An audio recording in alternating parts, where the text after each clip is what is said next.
Bismillahirrahmanirrahim. Assalamualaikum warahmatullahi wabarakatuh. Alhamdulillahilladzi hadana lihadza wa ma kunna linahtadiya laula an hadanallah. Asyhadu an la ilaha illallah wahdahu la syarikalah wa asyhadu anna Muhammadan abduhu wa rasuluhu alladzi la nabiyya ba'dah. Allahumma shalli wa sallim wa barik ala sayyidina wa maulana Muhammad wa ala alihi wa ashabihi wa man tabi'ahum bi ihsan ila yaumil qiyamah, amma ba'd. Sahabat, alhamdulillah dan izin Allah Subhanahu wa taala kita dipertemukan di dalam kajian Mata Hati bersama Mata Hati TV dari Pesantren Maki Bandung, Yayasan Amal Mata Hati dan Rumah Amal Mata Hati. Sebuah kajian yang insyaallah akan mengantarkan kita kepada pemahaman tentang bagaimana seharusnya kita taqarrub ilallah, mendekatkan diri kita kepada Allah Subhanahu wa taala dengan membuka mata hati kita untuk menuju kepada keridhaan ilahi. Dan insyaallah pada pertemuan yang pertama ini kita akan mencoba untuk mentelaah Al-Qur'an surat Asy-Syu'ara ayat 87, 88 sampai dengan 89. Di sana Allah Subhanahu wa taala berfirman, dimulai dengan permohonan seorang hamba kepada Allah Subhanahu wa taala. Dia memohon seperti ini. Wala tukhzini yauma yub'atsun. Wala tukhzini, janganlah engkau menghinakanku ya Allah. Yauma yub'atsun, pada hari ketika mereka semua dibangkitkan. Ini adalah merupakan permohonan seorang hamba kepada Allah Subhanahu wa taala. Karena pada hakikatnya setiap kita itu pasti akan kembali menghadap kepada Allah Tabaraka wa taala. Siapapun kita, apapun pangkat dan kedudukan kita, seberapa banyak pun kekayaan yang dimiliki, kita pasti akan kembali menghadap kepada Allah Subhanahu wa taala. Kullu nafsin za'iqatul maut. Setiap yang bernama jiwa pasti akan merasakan kematian. Dan harapan kita adalah tatkala menghadap kepada Allah Subhanahu wa taala itu, ya, kita tidak kemudian dihinakan oleh Allah Subhanahu wa taala karena perbuatan dosa yang kita lakukan selama kita hidup di dunia. Ya, karena kita ini di dunia ini banyak melakukan dosa, ya. Hampir setiap hari ya, kita melakukan dosa, dari mulai bangun tidur, ya, kemudian beraktivitas, ya, bahkan menjelang tidur juga masih sering melakukan kemaksiatan. Waliyadzubillah. Nah, oleh sebab itu maka harapan kita, permohonan kita kepada Allah Azza wa Jalla adalah wala tukhzini yauma yub'atsun.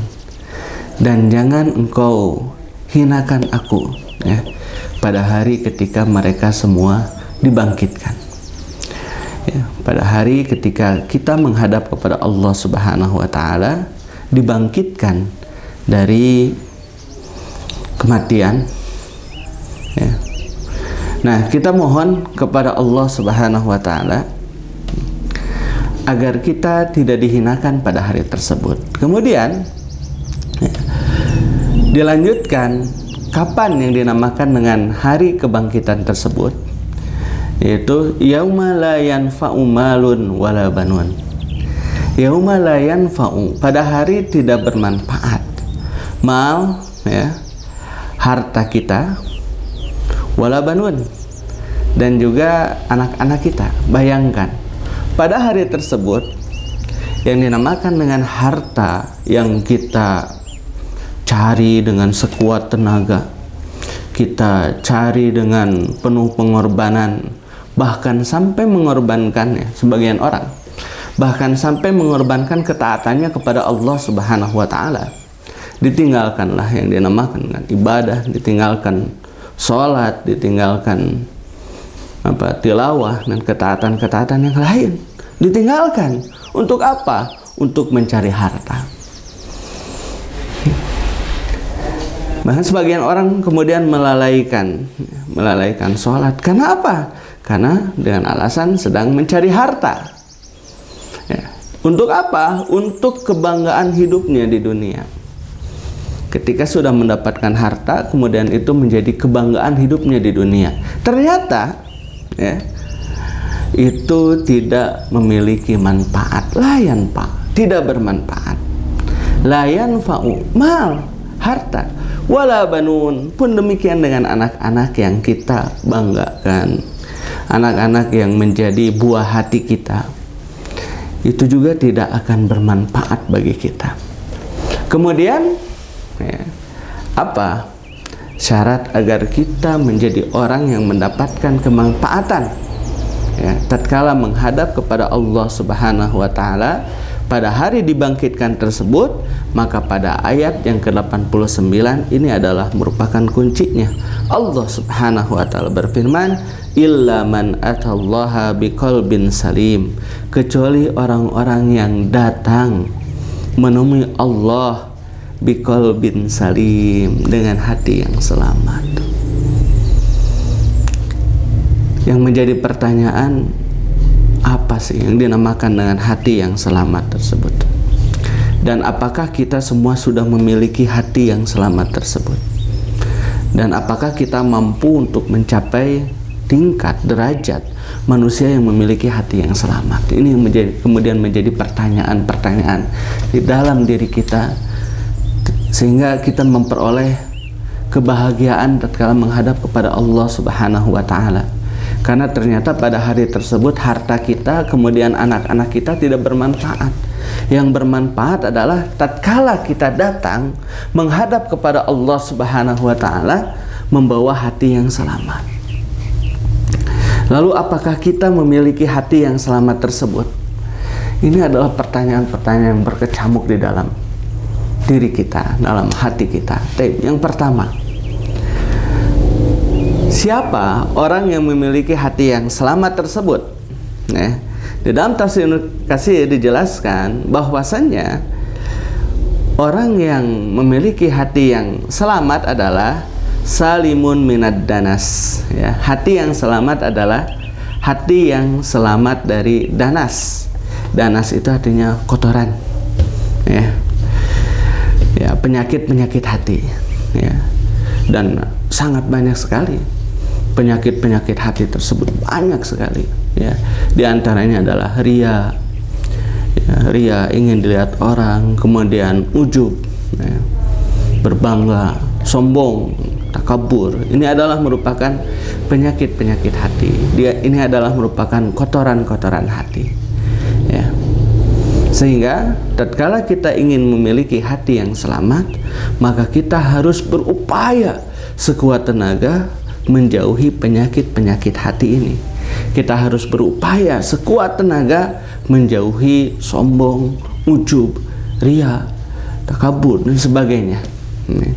Kemudian sum'ah, ya, hasad, ya, iri hati dan dengki, itu harus kita jauhi, harus kita tinggalkan.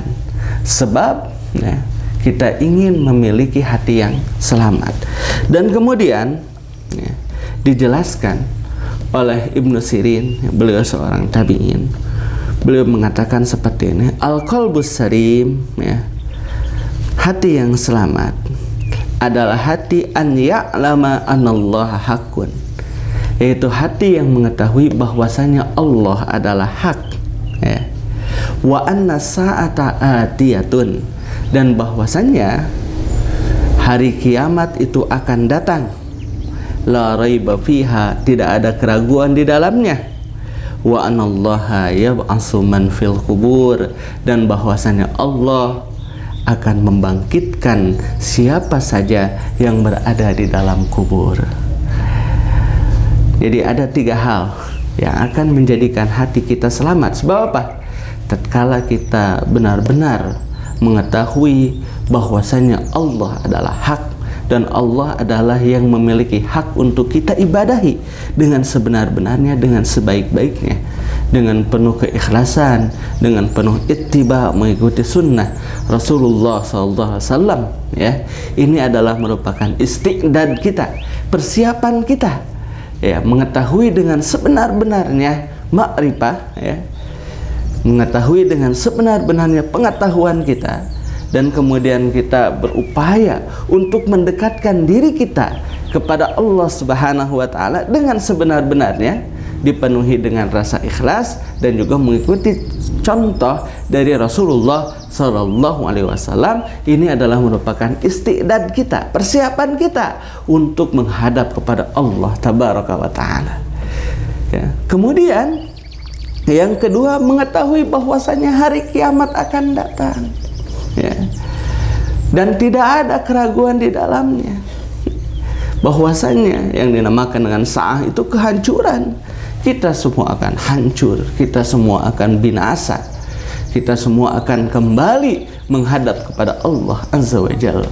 Kita semua akan dibangkitkan, dan setelah itu kita akan mempertanggungjawabkan tentang amalan apa yang telah kita lakukan selama kita hidup di dunia. Dan setelah itu, ya, wa an ya'lama anallaha sayab'atsu man fil qubur, dan bahwasanya Allah Subhanahu wa Ta'ala akan membangkitkan siapa saja yang berada di dalam kubur. Dan setelah berbangkit tersebut, kita akan mempertanggungjawabkan setiap amal yang kita lakukan. Oleh sebab itu, maka sahabat-sahabat semua yang dicintai Allah Tabaraka wa Ta'ala, sahabat-sahabat yang dirahmati Allah Tabaraka wa Ta'ala, mari kita berupaya sekuat tenaga untuk membersihkan hati kita dari berbagai macam belenggu dan debu dosa, agar tatkala kita menghadap kepada Allah Azza wa Jalla, kita memiliki hati yang selamat, karena itulah yang akan memberikan kemanfaatan tatkala kita menghadap kepada Allah Tabaraka wa Ta'ala. Mari kita buka mata hati kita untuk menuju kepada keridhaan Allah Subhanahu wa Ta'ala.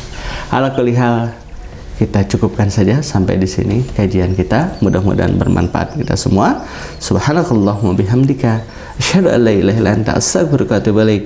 Assalamualaikum warahmatullahi wabarakatuh.